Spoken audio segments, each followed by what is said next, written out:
first, and we're very, very delighted to have Brenden Mulligan from 500 Startups.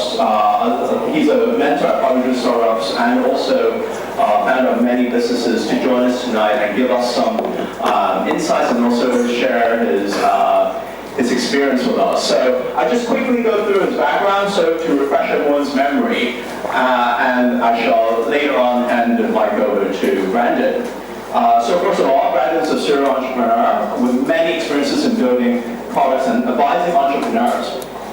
He started off as a talent marketer as he rose through the ranks of entertainment corporations advising CEOs in developing technologies that facilitate artists in communicating with the young audience over the internet. Adapting to this rapidly changing environment of the music entertainment industry, he started his own media company, Artist Data, in 2006, which helps musicians reach their internet audience by streamlining the data publishing across multiple social platforms. And in less than 5 years, Artist Data was acquired by Sonic Bid. So since its successful exit, Brenden started entrepreneurship mentoring at Accelerate Labs and also 500 Startups. He currently acts as an advisor to several startups and is building yet another startup called One Sheet. And along with One Sheet, he also has several other startups called Tipless, Webigram, Morning Picks, and Photopile. The details, I'll leave it to Brenden as he will share with us how he built all these different businesses. And specifically, I think is sharing his experience in this, his experience and challenges in this highly competitive entertainment market. So, and also mentoring other startups. So let's give an applause to Brenden. Thank you very much. Hello. All right.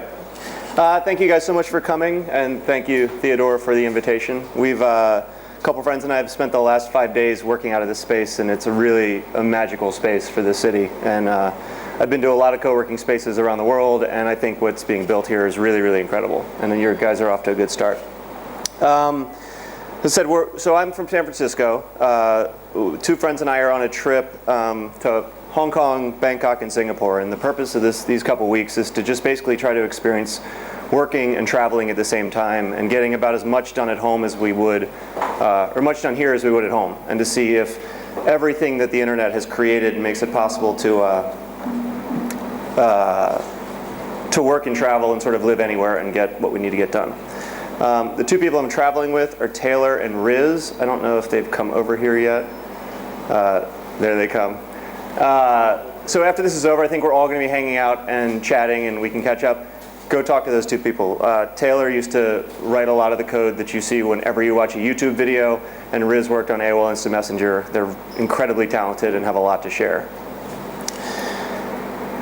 So when I asked Theodore what he wanted me to talk about tonight, he basically said just give a general overview of some of the insights that you've gotten working over the past 5 years. So my goal is to sort of go through just different parts of my experience, try to get through it fairly quickly, and then leave plenty of time for questions and discussion afterwards. So if there's anything that I don't cover or anything you want more information about, my goal is to have more Q&A than presentation. So I'm just going to start by basically going through different milestones for me and talking about a few insights that I gained from each. So the first is Artist Data, and Theodore already gave the overview. I started out in the whole entrepreneurial world starting a company called Artist Data. When I started Artist Data, I didn't know I was starting a startup, and I didn't know I was really starting a business. I worked at a record label, and part of my job was to syndicate content, was to post content to musicians' MySpace pages and Facebook pages and about 50 other sites. And I had a college degree, and I felt very little knowing that my entire day was copying and pasting data across a bunch of different websites. So I left the label and started a website. That's all I thought it was, just a website called Artist Data that allowed musicians to put it in one central location, then we would automatically syndicate it everywhere. So we estimated that we were saving, for every concert date that was entered, we were saving musicians about 30 minutes of time. My little website sort of continued to grow and turned into a business and turned into a startup, and suddenly I was called an entrepreneur and just not like a nerd. And about 5 years later, like you said, had an exit to SonicBids. But within that time, sort of went through the biggest roller coaster of my life. And some of the sort of the insights from this experience was that it's okay to know, or it's okay to not know what you're doing. And I think a lot of first-time entrepreneurs start out and they're nervous that they don't have all the information they need to make the decision, to make the risks. And what I learned is that I had no idea what I was doing. Every single day I was completely clueless. I learned a little bit the day before, but somehow all that information didn't translate to the challenge I had the next day. And it took me a while, but I had to be okay with it. I had to learn that this is what doing a startup is. You just have no idea what's going on, and you just have to make the right decisions, or try to make the right decisions every day. That said, one of the biggest things I learned from the experience was try to understand that the risks that you're taking. I made some unfortunate financial risks when I was doing Artist Data. During many different business deals I was doing, I thought that there were going to be certain outcomes that there weren't, and I ended up spending a lot of money to get to those outcomes where, looking back on it, I really didn't understand exactly what was going on with the risks I was taking, and put myself a couple times into a bad financial position. Which leads me to one of my biggest learnings, which is no deal is ever done until there's money in the bank. Money in the bank, or an employee sitting at their desk, or anything else, sort of the result of whatever you're trying to do, until it's really, really done, don't actually expect it to be done. I sold the company to SonicBids, but I went through 2 times I was selling the company to Yahoo, and went through months of negotiations. And both times, at the very last minute, things that were totally out of the control of me and out of the control of literally the people at Yahoo wanted to buy the company happened. So the first time, Yahoo's previous CEO was a woman named Carol Bartz, and we were going through the process of doing this acquisition, and Carol Bartz released her first quarterly earnings statement and did her first quarterly call, and it was not good. And so I think we were about to close the deal about a week later, and the day that she released that, the company kind of put a stop on all acquisitions because everything was sort of up in the air. So that was unfortunate, and no one had any control over that. And that was after thousands of dollars of legal bills to do the due diligence to get this deal done. And then the second time, it was, we were almost finished with the deal. It was another few months that we were working on it, and the CFO decided to resign. And when the CFO resigned, they stopped all acquisitions. So both of these times, I had very close friends who were like, we're going to get it done. We were 100% confident, but it didn't happen. So I think that was one of the biggest insights. But luckily, over time, I did find a company that I thought it was a perfect fit, and sold it to a company called SonicBids. And what SonicBids does is they take musicians and they take people who want to hire musicians, and they built a marketplace to connect them. So let's say CoCoon wanted to have a acoustic music night, and here every Monday night you would have a musician play. You could list that on the SonicBids website, and they would connect you with the right musicians, and the musicians would apply. And so I had this whole pack of musicians using Artist Data. They had this whole pack of musicians using SonicBids, so we sort of merged them. And so once they could get the band the gig, they would use Artist Data to syndicate that out. But it was an acquisition, and I don't know if you read TechCrunch or any of these tech blogs, you tend to see that people don't like to stay after their company gets acquired. And I started to understand some of the reasons why. The biggest is being acquired is a pain in the ass. It's you have this thing that you love and that you nurture and that's yours, and you choose the vision, and you choose what business deals you want to do, what features you want to add, what customers you want. When you're acquired, all of that goes out the window. And it's something I didn't think enough about beforehand, and now I know to expect it the next time. But it's not all roses and money showers. There's actually a lot that goes along with it that's kind of a pain in the ass. And one of the biggest insights is there's rarely an equal position at the new company for a CEO. So if you're a head of marketing or a head of design, generally if Facebook acquires your company, you're a head of design at a small company, they can put you somewhere where you still feel like you have a lot of influence, but you still report to someone like you did at your old company. The CEO is a really, really hard position to replace. There's no position in a company that a CEO can come in and take over unless it's the CEO position. So for a CEO, being acquired is a bigger pain in the ass. Usually the financial outcome makes it worth it for people, but this is why you see a lot of times on TechCrunch the founders leaving after a very short amount of time. But at the same time, what I realized was that sometimes not running a startup is really, really fun. So after 5 years of like the biggest roller coaster of my life, after acquisitions about to happen, not happening, after making a lot of money, losing a lot of money, like having a year of just sitting and being an employee was one of the best things that could have happened. So I spent the year, I tried to spend a lot of time learning out things that aren't just running a company. I learned to program, I learned to be a better designer, and I had a really good year, and I had a really good mental place to spend the year. And it was great. And after a year, I left and started developing a lot of different projects, and that's sort of where I am right now. So I left about a year and a half ago. I'm going to go through some of the projects and just kind of talk about different insights from them.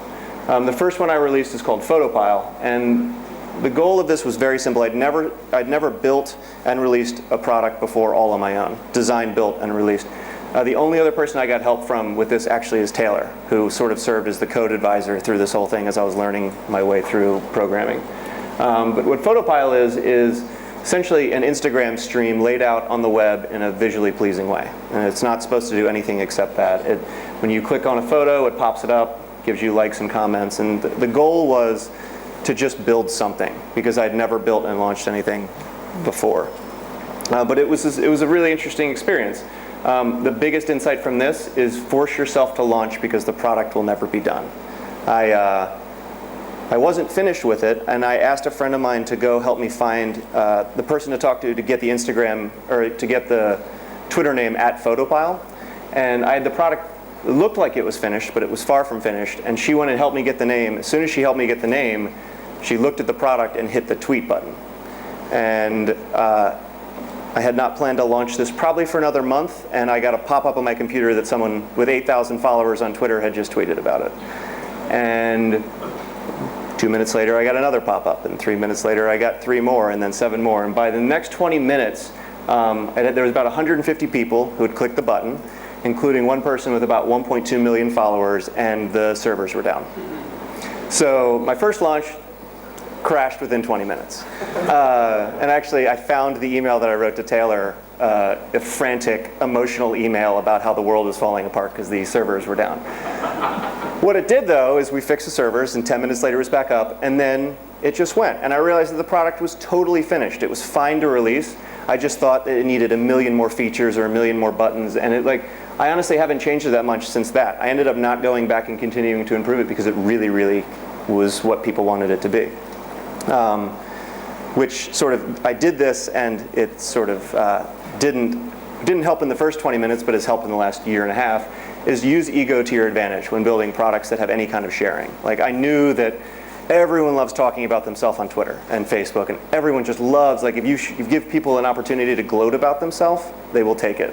And so all this was up in the top right, tweet this Photopile, that blue button. That's all pretty much it was. When you actually logged in, it would say, it was bigger and brighter, and it said tweet your Photopile. And people still click it a ton every single day.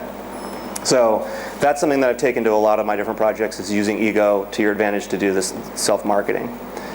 So Photopile was fun, and I wanted to build something that was a little bit more interactive. So I built a service called Morning Picks. And Morning Picks, the goal is every day to send users an email with a photo that they've taken sometime in the past that they might have forgotten. So I think it's 60 or 90 days, it has to be at least 60 or 90 days old. They get an email that's just simple. It's a photo, and it's all the social interactions around what they've done. And I built this in a time, and we're still in that time, where people hate email. There's a lot of stuff on the internet, a lot of commentary about how email is the worst thing in the world, is a problem that needs to be solved. And so I was building a product that essentially added to this problem. But the experiment was, can you create an email that actually is worth getting? And so people get this email, they look at it, and they delete it. There's no actual action that needs to take place. And so with this, the results have been pretty phenomenal. Since it launched about a year and a half ago, out of everyone who signed up, only 15% of people have unsubscribed. And every single day, we've never had less than 50% of people open the email. It's usually more around 70 to 75. And for a regular email marketing campaign, it's usually like 5 to 20 is the open rate. So it's pretty insane. What this taught me was generalities are not always right. Like, people hate certain types of email, but they don't hate all email. And if you can build an emotional connection with someone, it definitely increases usage. And if you can lower the effort, it increases usage. So if you give someone something that they have to do, like reply to an email or a task, then they don't have any interest in it. But if they don't have a lot of effort that they have to put into it, it actually has been really, really successful for us. The next project is called OneSheet, and I swore to myself that I wouldn't do another music product. We can talk about that later if you want. Musicians are not the easiest customers to have, and they're not the most excited people in the world to pay money for things. So I sort of decided to move on, but I really got sucked back in because I saw this product and I wanted to build it, and it was not that hard. So OneSheet is basically giving musicians and anyone in the entertainment industry a simple way to build a maintenance-free website. You sign up and you enter who you are online, what your YouTube and Twitter and Facebook page are, and we build these really, really simple websites. And you can go from not being a user to being a user in 2 minutes. About 30,000 or so musicians use it today, or musicians and actors, and it's for the most part been a complete success. We were nominated for TechCrunch Country. We won Best Music Startup at South by Southwest, and it was all sort of by chance because it was a side project. And through it, I learned some really interesting things that I hadn't really thought about. So onboarding is incredibly important. It's something I really, really believe in. When I say onboarding, I mean the experience that someone gets before they become a user to when they're actually fully using your product. And so with OneSheet, I spent 50% of my time building the product, and 50% of my time making the time where you become a user and you actually have a OneSheet, took it from like 15 minutes to 2 minutes. My whole goal was 2-minute websites, which is what drove so much usage. I mean, I had 10,000 users in the first month, and we just got tons and tons of coverage, and everyone loved it. Now, what I learned the 14 months after is too simple can be problematic, and make users invest time in what you're building. Because what ended up happening was people were building these pages, start to finish in 2 minutes. They would tweet about it, they'd love it, and then they would never really go back to it. Because I said that it was maintenance free, because when they updated Twitter, this page was updated. So we started looking at what the user patterns were, and they weren't logging in, and they actually stopped tweeting about it because they forgot that it existed because it was just too easy to set up. And we're addressing some of those concerns now after spending a year listening. So the biggest thing we've done with OneSheet has been watching the usage and listening to our users from day one. And this sounds obvious, and it's something you should always do, but it really, really is important to build simple dashboards or something that allows you to listen to what the users are doing and how they're using the tool that you built, because you might find that they're not using it, which is kind of what we found with OneSheet.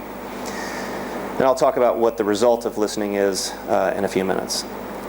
So as OneSheet was going, I was traveling. I did a 2-month trip similar to this one last year.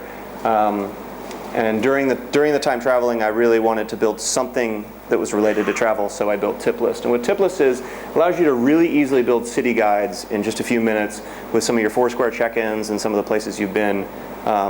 Build like really, really simple, straightforward city guides that allow you to tell people where to go, what to do, and how much you liked it. Again, the goal was to make it really, really simple to build these, but because they had to put a little more effort into it, we wanted it to be a little stickier. Overall, it's been somewhat of a success, but I did something at the beginning that was not great for the future of the product, but I just wanted to know. I think everyone, at least in the States, when they release a product, TechCrunch is the goal. I want to get on TechCrunch. Like, it's the blog that everyone wants no matter what. So I wanted for this to only release it on TechCrunch. And what I learned is targeting the right audience is incredibly important. TechCrunch drove a ton of traffic in the first day, and the second day it was all gone. And I love TechCrunch. I write for TechCrunch. I'm not saying that TechCrunch is bad, but I've talked to so many entrepreneurs that are like, oh, how do I get on TechCrunch? I'm like, okay, well, if you can't get on TechCrunch, what other blogs are you looking at getting on? And they just give me these blank stares. Mashable, maybe? And I'm like, well, what's the product that you're building? They're like, oh, I'm building something for housewives in the Midwest. I was like, well, maybe you should look at mommy blogs or something that's more relevant to what you're doing. So we found with OneSheet, like when we launch stuff on Billboard or any music-related blogs, we get a ton of attention and a ton of usage. When we launch it on TechCrunch, the investors and other people in the startup community find out about us, but it doesn't really do much for our usage. The other big thing that I learned with with tip list is knowing when to ask the user to share. So there's a fundamental flaw with tip list that we're fixing now that essentially every time you add a tip, we say share this on Facebook or share this on Twitter. And what we found is that most people build the tip list once and don't add a lot of tips after that, and so they're adding 10 tips at a time, and they're not going to tweet 10 times. What they want to do is they want to tweet when the tip list is done and say, I just built a tip list for Hong Kong. And just a fundamental flaw in our sharing mechanism, but that, because we didn't get that right, and we got it right for Photopile, we have seen very little viral activity. So when you're building something, really pay attention to what the best share point is, because it'll end up saving you a lot of marketing if you can get it right. The most recent new project that I've worked on is called Webigram, and this is it's kind of funny that this exists. I was at a conference and I didn't want to adjust to jet lag, and the conference was 5 hours away from where I lived, or 5 hours time difference. So I stayed up all night and spent about 10 hours building this, and it's basically an Instagram viewer for the web that is significantly better than the one that Instagram used to have. Photopile was meant to be a design exercise. This is actually supposed to be useful. And so simple, it's very, very basic. You can comment and like photos on the web using this. Instagram didn't have this even up until after they were bought for $1 billion. They still didn't have this functionality. So I spent a day. I was bitching on Twitter about the fact that they're so they're $1 billion company, but I can't like a photo on the web, and I just decided to build it because it was easier. It's frustrating because this site gets more traffic than every other site I've shown you combined. 10 hours. Which led me to realize, like, adding value on top of compelling content is pretty phenomenal. If you can just build something that's cool, that uses other people's content, you can get, it's amazing how compelling you can build a product using content that is already out there. Problem is, it's really hard to build a business from someone else's content. And this is a huge problem with people in the music industry trying to build different music sites using content they don't own. But like, Webigram is a great product. I'm getting more traffic than any other site, but there's no real way to monetize it. I could put ads on there, but ads suck. I could put promoted accounts, but like, there's no real way to build anything good. So you can build like this great thing that attracts a lot of attention, but it's really hard to build a real business on top of it. I want to bring one sheet back because the last point I made was to keep listening. And one thing we learned with one sheet was that people, when we really looked at the usage patterns of the people that were still using it, they were using it as a resume, not as a website, which we had no clue that would happen. But what we learned was they already had Facebook, they already had Twitter, a lot of them had their own website, but what they didn't have is a really easy way to put everything online in a nice, compelling way.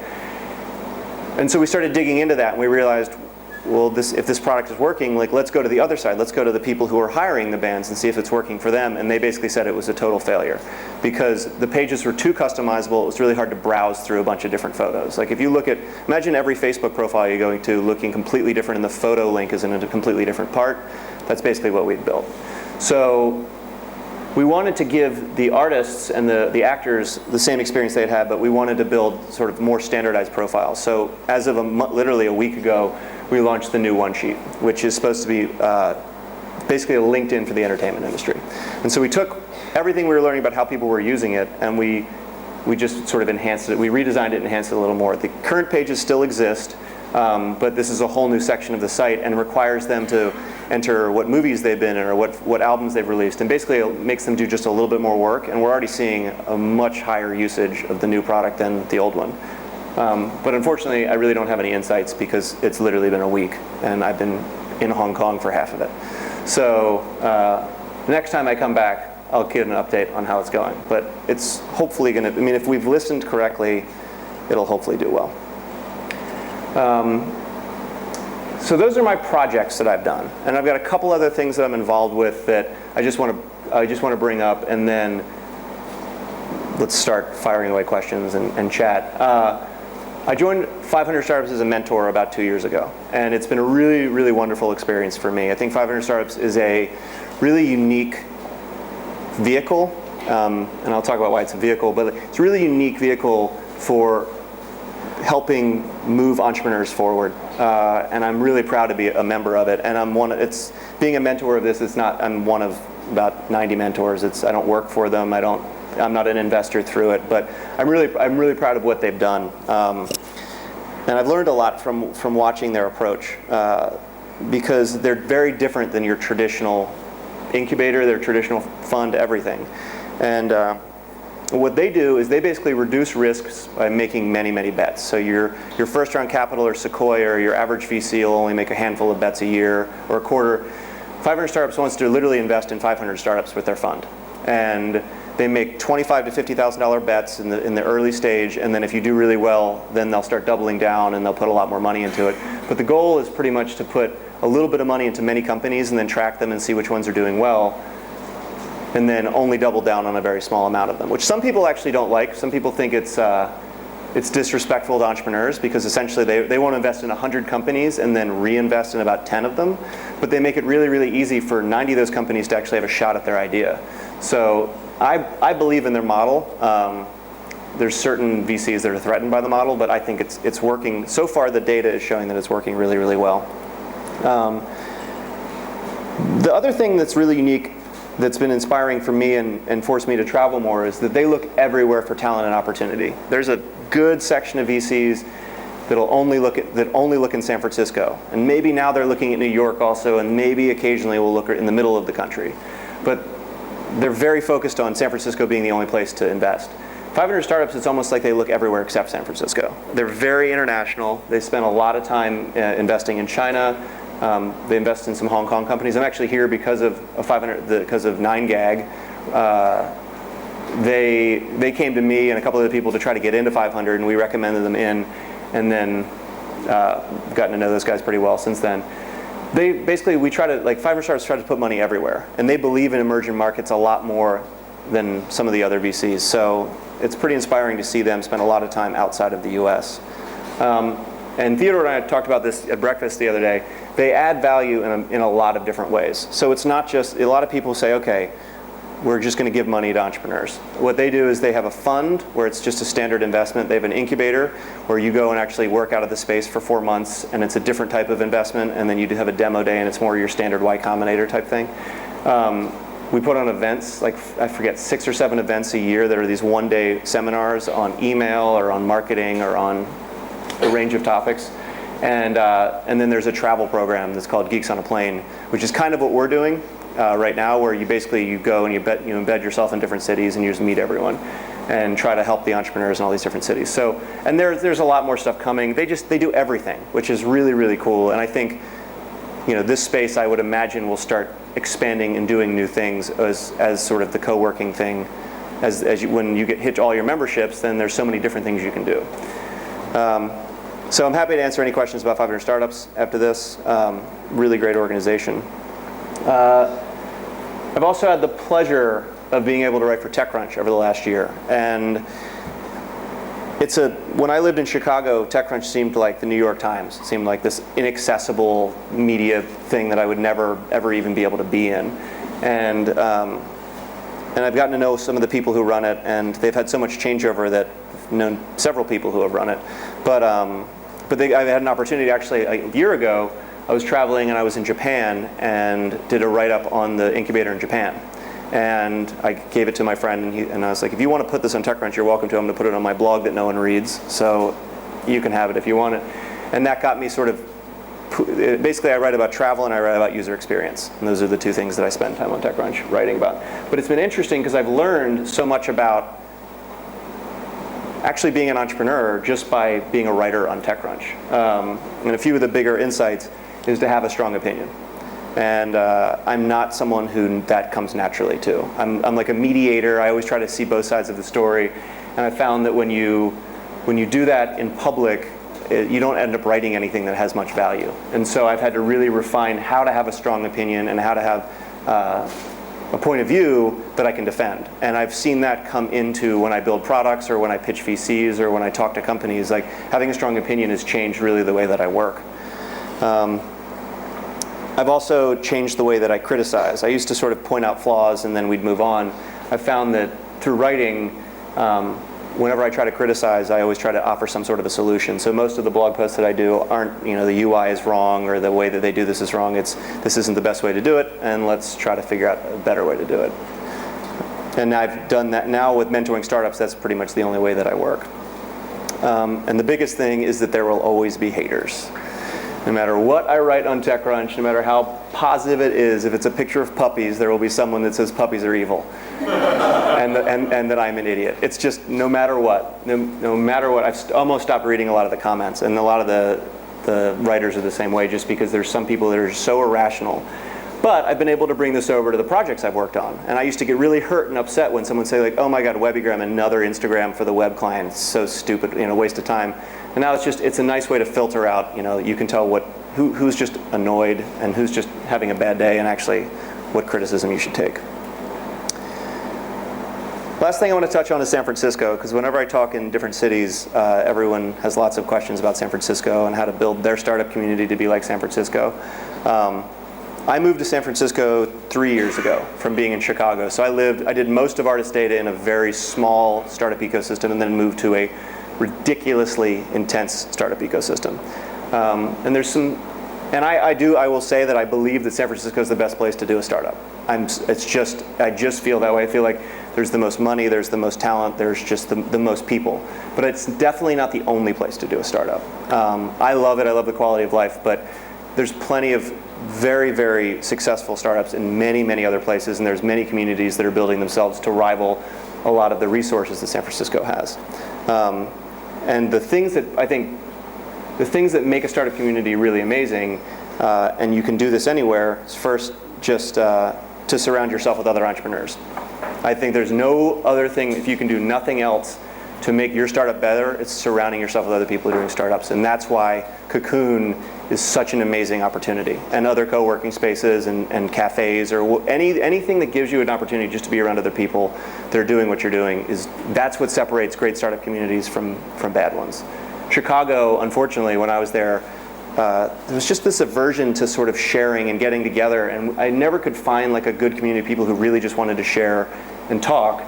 And it just killed the community. And now Accelerate Labs is an incubator that's there that I help a little bit. They're getting better. But it's that thing that really drove the community to become better.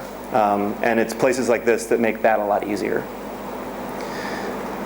If you're going to surround yourself, be open, be honest, and share. And this is something that we saw the big problem with in Tokyo. And it doesn't, all the conversations I've had here, it doesn't seem like this is a big deal here. But a lot of people love talking about their startup, but don't really like talking about how hard it is, or how something that they built isn't getting any downloads, or how no one likes their app, or how they completely screwed something up. And like, those conversations are what drives you to be better. And those conversations are what drives the community to get better.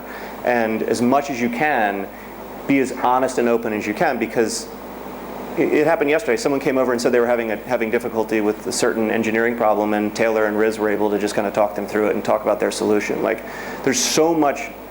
This is such a resource, and like coming in every day and sitting at a desk and working and then leaving is actually wasting the resource. It's coming in and figuring out what else everyone else is doing and figuring out who else. And I saw there's like a skills board that you're developing. Like, that stuff is so unbelievably valuable and will allow you to move so much faster and make so many less mistakes. Because everyone in this room has made the same mistake. Like, it could avoid a lot of mistakes because we're all making the same mistakes. And the other thing that I try to do a lot is visit other places as much as you can. Like, it doesn't matter if you're from San Francisco, Tokyo, or a small town in the middle of Thailand. Like, if you can get out and see other entrepreneurs and see other VCs and just meet people, you really should do it as much as you possibly can. In San Francisco, this is how it is always. Like, I came here, I didn't know anyone in Hong Kong. I knew one person. And I asked friends, and they introduced me, and this has been one of the most welcoming communities of people. We've had amazing meals and dinners and just amazing conversations with people we'd never met before. Everyone in the entrepreneurial community in every city is like that. Like, if you come to San Francisco, you've got my information. Like, if you reach out, like, we'll get together. I'll introduce you to the people that will help. Like, meet Taylor and Riz. They'll do the same thing. Like, everyone wants to help each other. And if you can just get there, you'll have so many resources at your fingertips, because everyone respects someone who's going out on their own and trying to do something that no one else has done before. Thank you.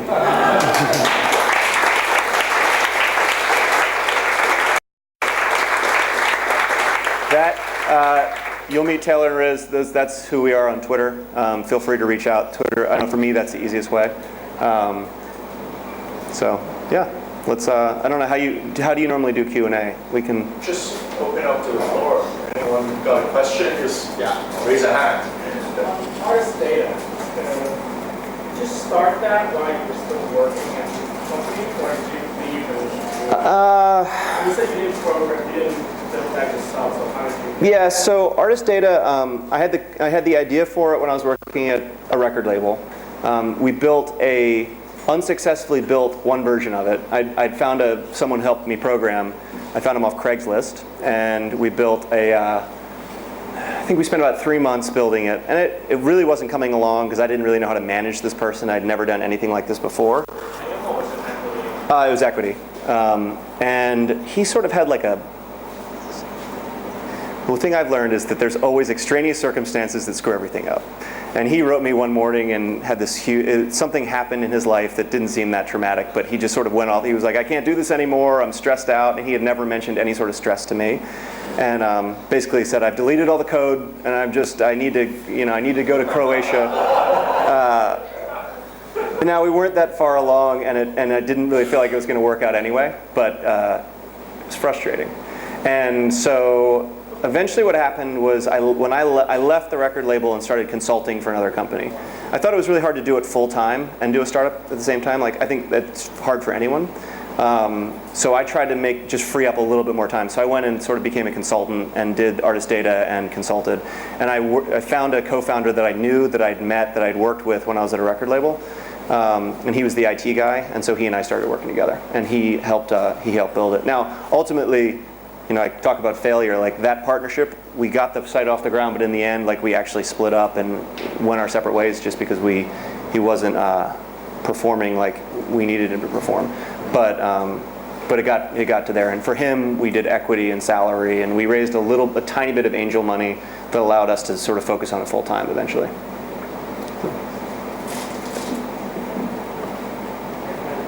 You mentioned that 500 startups invest in many companies and with a small amount. I also read that somewhere that 500 startups also invest in graduates of other incubator programs. So what's the range of... Did you say graduates of other incubator programs? Yeah, like College Institute, stars, that kind of incubator program. So what is the range of size? Size of money or size? It depends. They're lucky they can do whatever they really want to do. So it all depends on what the opportunity is. 500 Startups is one of the, like a lot of VCs right now, they're very price sensitive to how much the valuation is. Most of you probably heard of Y Combinator. These startups come out of Y Combinator with barely a product built and say that they're worth $10 to $15 million. And there's certain VCs that are set up to be able to invest in that and they can make a return. But most are not. And so 500 Startups really isn't built that way. So if 500 Startups invests in a company that has been in an incubator, most likely they're still rational people when they come out of that incubator, and they still have a rational valuation of what they've built. I don't really know the price range. It depends on what the round that they're raising is. I know that 500 Startups wants to be as early as possible. That's the goal. If they see something they love, they might invest.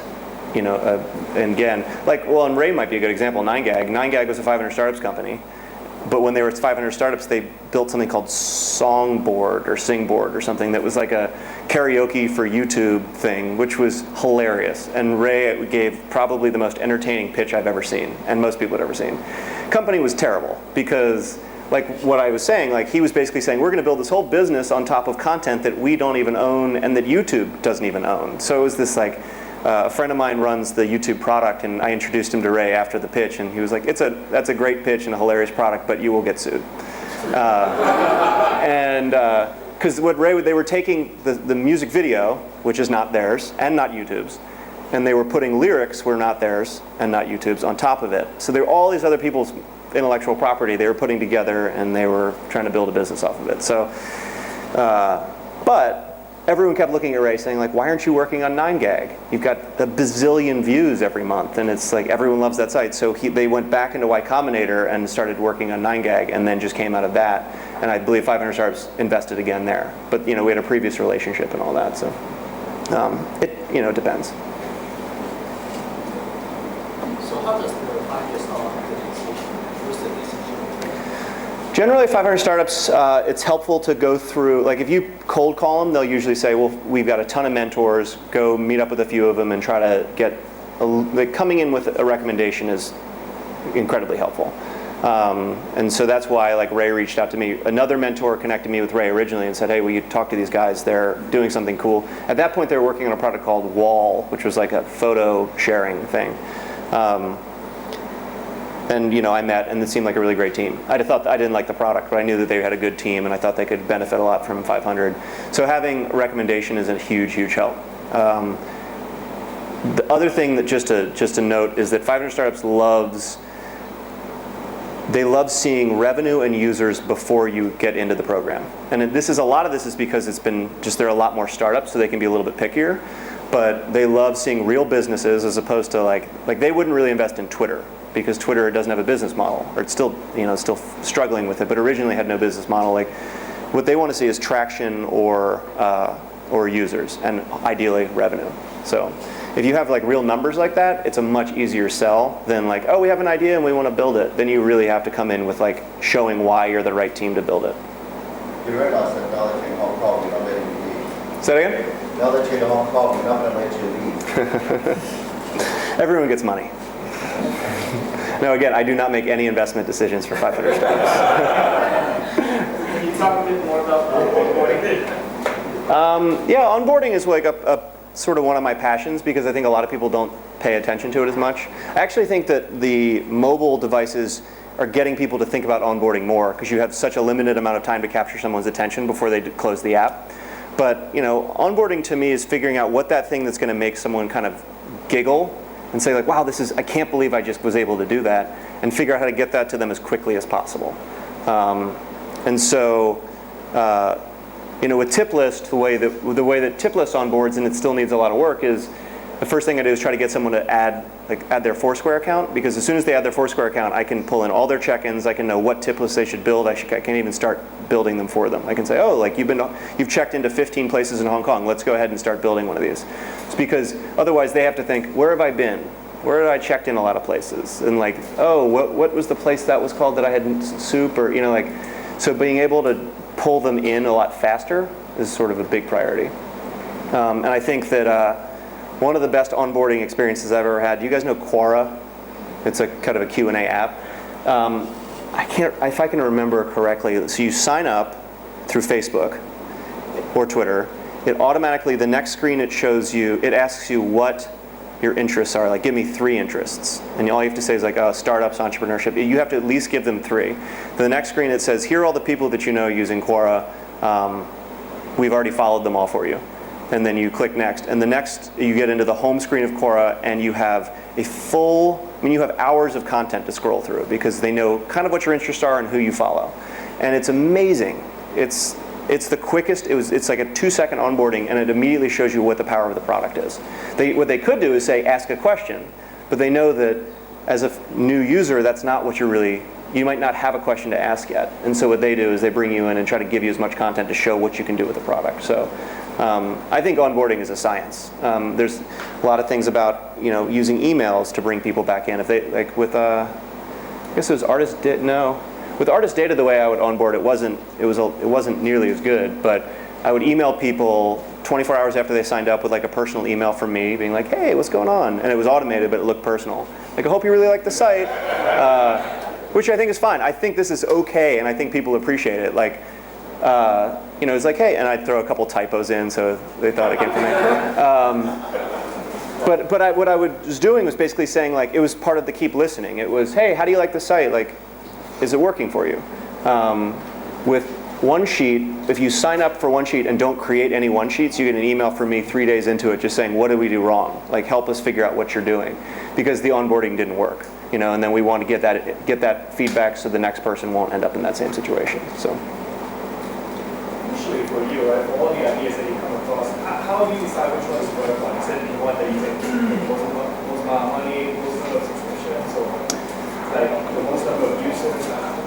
How do you choose, especially when you come across with it? So how do I decide which ones to build, or? Yeah, like that you would focus on. There's certain ones that are just fun. Like Webigram was just fun. It's like I knew that would take a night to do, and it's a product that I wanted to exist, and I knew there really wasn't a business model around it.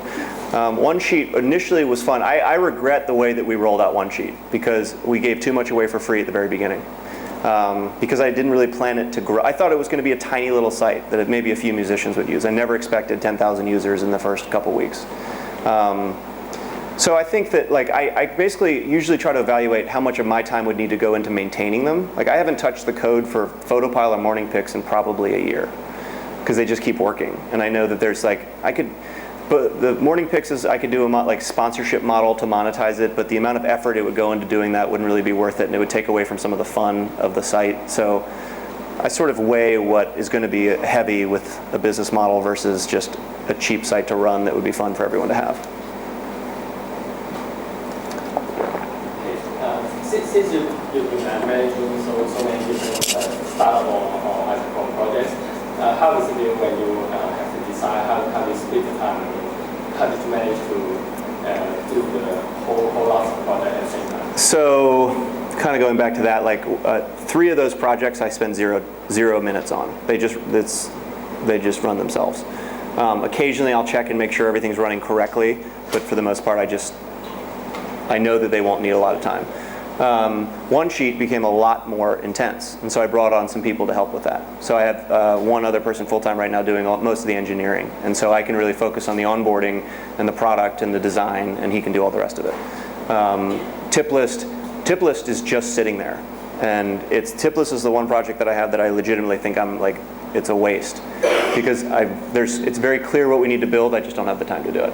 But I also know that the travel space, to go back to your question, the travel space is incredibly crowded, and it's really, really hard to make a big dent there. It's easy to monetize if you can get people to book hotels and stuff through your site, but overall it's really, really hard to break into.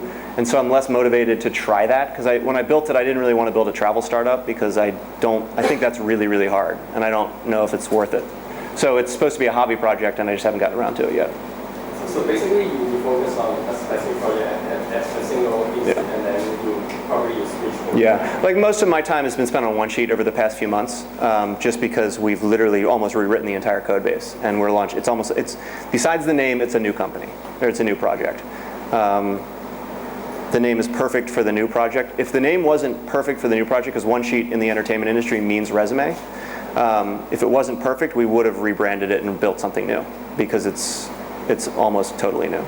So, but now that it's out, I'm taking stepping back, and I've got 3 things that I want to build over the next few months, and I'm going to probably spend 40% of my time on One Sheet and 60% of my time doing other things.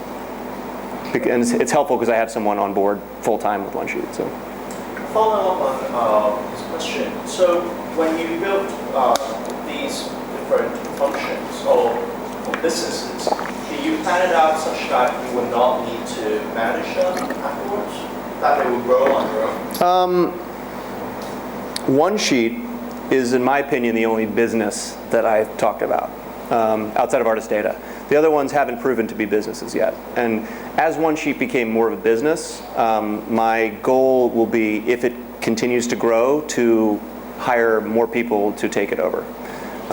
It's something, I love the product, but I think there are better people out there that can run it than me, because it's just not my passion anymore, doing music, entertainment industry products. I just know how to do it, and it's pretty easy for me. But if what we want to accomplish, we can accomplish with this new version, then probably we'll be raising money specifically for that project and bringing on a team and wrapping it up in its own package. And then I'll serve as a chairman or head of product or something, and I'll contribute where I can add the most value, but not. I'm a half decent engineer at best, so I shouldn't be touching the code, as it continues to grow. So how do you manage to finance these people? Because I'm always finding a hard time to find one person helping me literally coding and so on. Mm-hmm. And I'm coming literally from the other side, business, legal background. And then I'm trying to, have somebody constantly from the coding side. And, I've created a marketplace for intellectual property. So it would be great to get your advice on this. I think that's the hardest thing to do. It sucks. Yeah, absolutely. So there's so many people coming I've got this idea, I need to find someone to help build it. And it's in San Francisco, it's almost impossible because everyone has their own idea and everyone's building their own thing. But honestly, and this is a frustrating answer, is that I had the same problem, so I learned to code. That was really kind of, actually Taylor and I talked a lot about, could I use Odesk or Behance or whatever and hire a team in India, Right. and he could help because he knew a lot of the engineering a lot more than I did. He could help me manage these people, and I could make sure the product was right, and he could make sure that the code was right. And as I started going down that road, and it was crazy expensive, and we knew it was going to be crappy work. And in the end, I just decided to learn to code because it was easier. So I consider what I do is, like, I can build prototypes, but I don't, like, OneSheet needed someone who knew a lot more than I did to come in and build the new one. Like, I kind of can get to the prototype level. I know it's a bad answer because a lot of people are like, well, I'm not going to learn to code. Outside of that, I think it's doing things like this almost obsessively. Like every startup meetup you can find, like, hopefully you'll find the one person who is maybe working on a project that's not going that well, or maybe they're working on something that's similar to what you're doing, and you can join forces. Like those things happen, but they just take a lot of face time, and it's very hard to just go online and find someone. I would avoid any sort of. So Artist Data I had a co-founder who was an engineer, but his engineering skill was to hire engineers in India. That's one of the reasons that we didn't end up working together very long. But he did hire engineers in India, and they built Artist Data, and after he left, I managed them, and it still, I mean, it was a good experience. It was really challenging. We probably went about a fourth of the speed that we could have if we were in the same room. So I'm a huge fan. It's ironic that we're on this work travel trip. Can we be productive remote as we can at home? Like, I still really, really value being in the same room. Like, even the guy that I'm working on with OneSheet, like, we're communicating well, but I know we could do better if we were in the same room. So the more you can find someone local, the better. A lot of people in San Francisco try to go. San Francisco is tough because Google and Facebook and all the big companies are just paying such huge salaries right now to retain people that it's almost impossible to compete with them.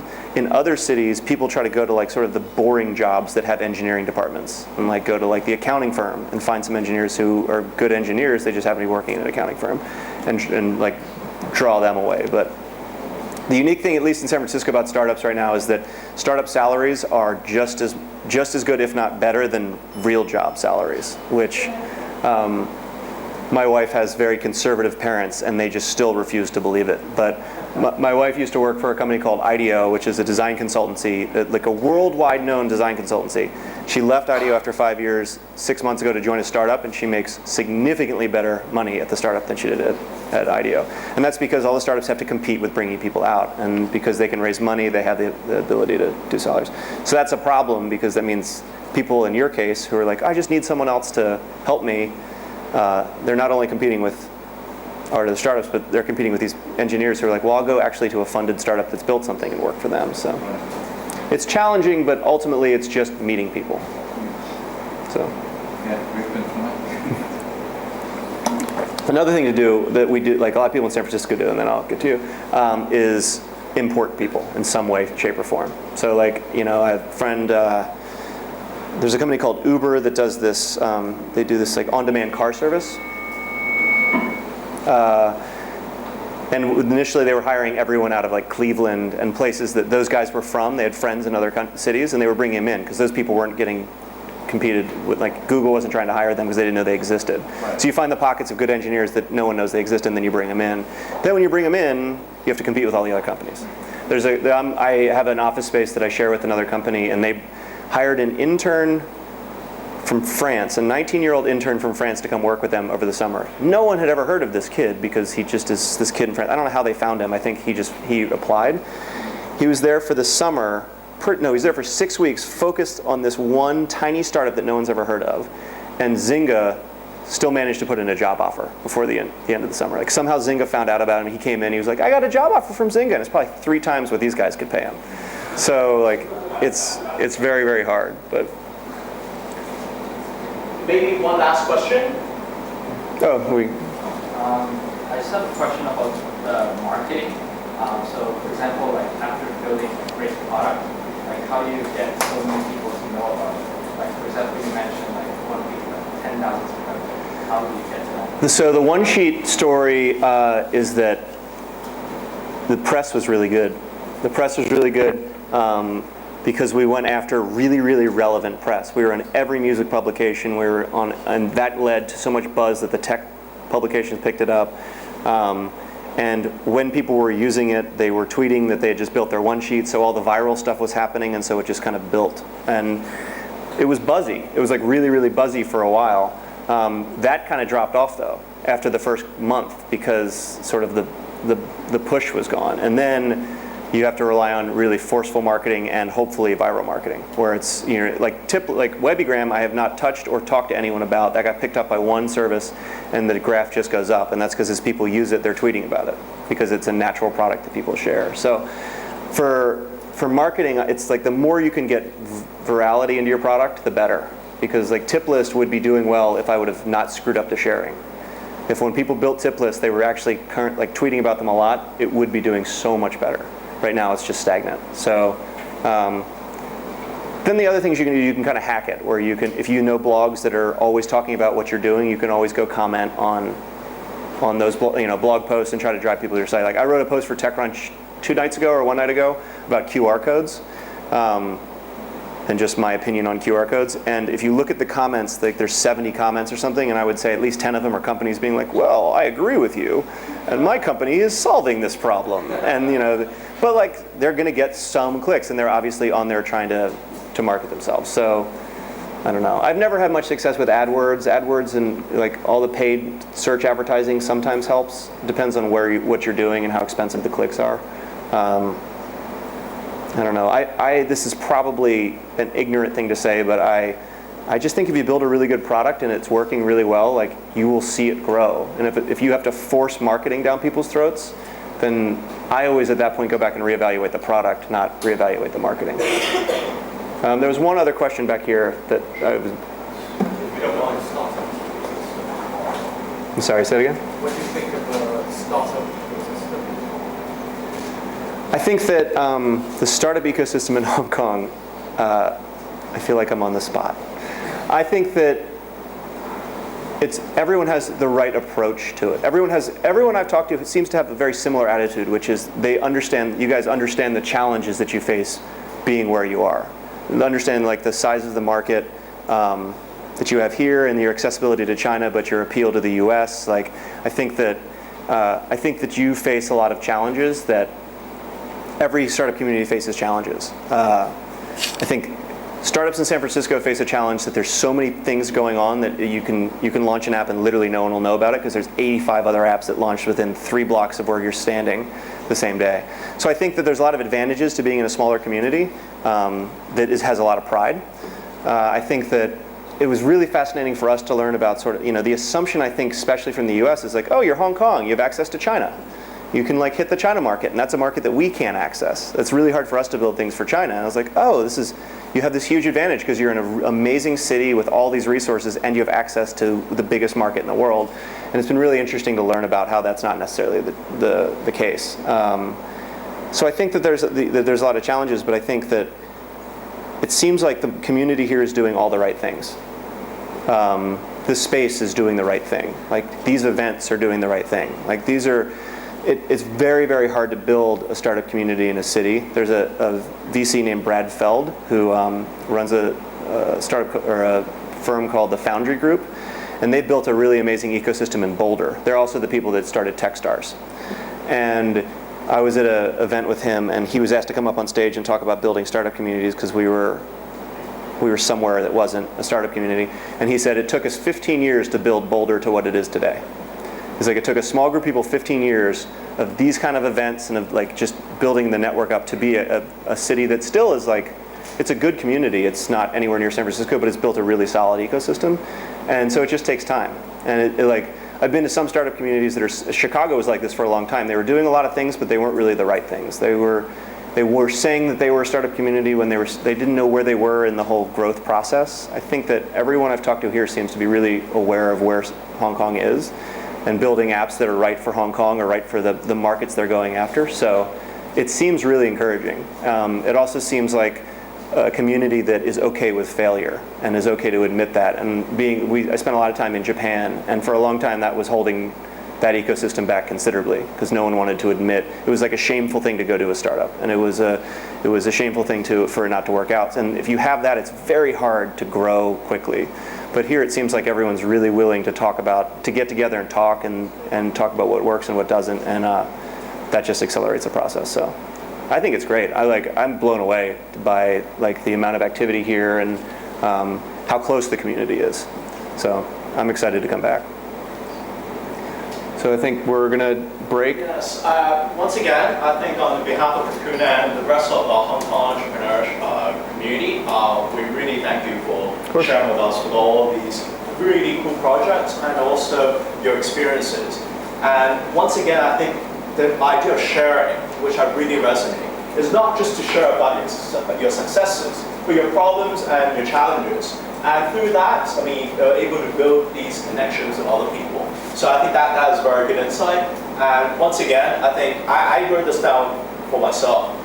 Once again, force yourself to launch as the product will never be done. So I think that's a really good note to end for this session tonight.